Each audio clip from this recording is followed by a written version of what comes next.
अनंत जी, आप एक चीज हमेशा स्पष्ट रखते हैं सभी अनंत संघ के मित्रों के साथ कि पिछला जन्म जैसा कुछ नहीं होता है। किसी व्यक्ति का कोई पुनर्जन्म, किसी व्यक्ति का कोई पुनर्जन्म नहीं होता है।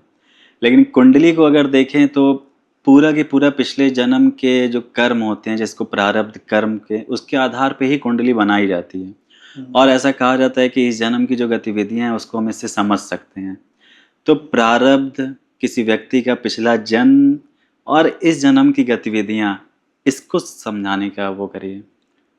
यहाँ पर भी देखिए वही बात आएगी कि व्यक्ति ने समझने की कोशिश करी, अपने सूत्र रखे। बात जब भी यहाँ पर हम कहेंगे तो वो थोड़ा घूम कर आती हुई होगी। इस विषय पर आए तो थोड़ा हम कुछ और गलियारों से गुजरें कि क्यों ज्योतिष ने ये बात रखी और क्या वो उनका मानना पूरी तरह सही था या गलत था।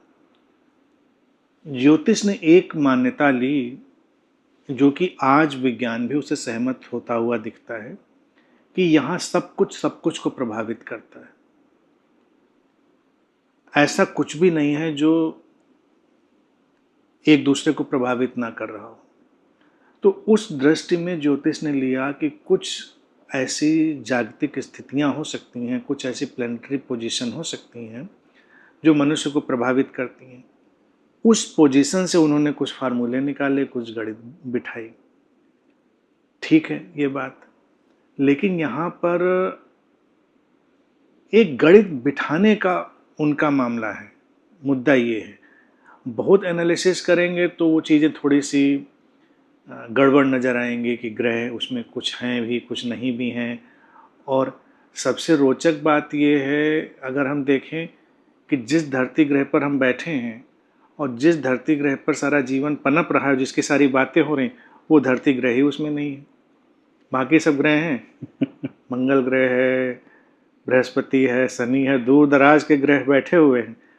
और धरती ग्रह, क्या धरती ग्रह हमको प्रभावित नहीं कर रहा होगा? जब हम धरती ग्रह पर ही हैं तो सबसे नज़दीक तो हमारा प्रभाव उसी से आना चाहिए।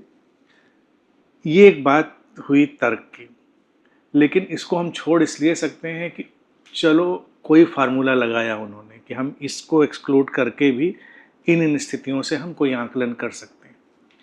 तो सब कुछ को प्रभावित करना के सिद्धांत पर ये सूत्र बने, चार्ट बना। एक उस समय क्या पोजीशन होती होगी, उससे क्या ब्लूप्रिंट तैयार होता होगा। ब्लूप्रिंट हमेशा संभावनाओं का है।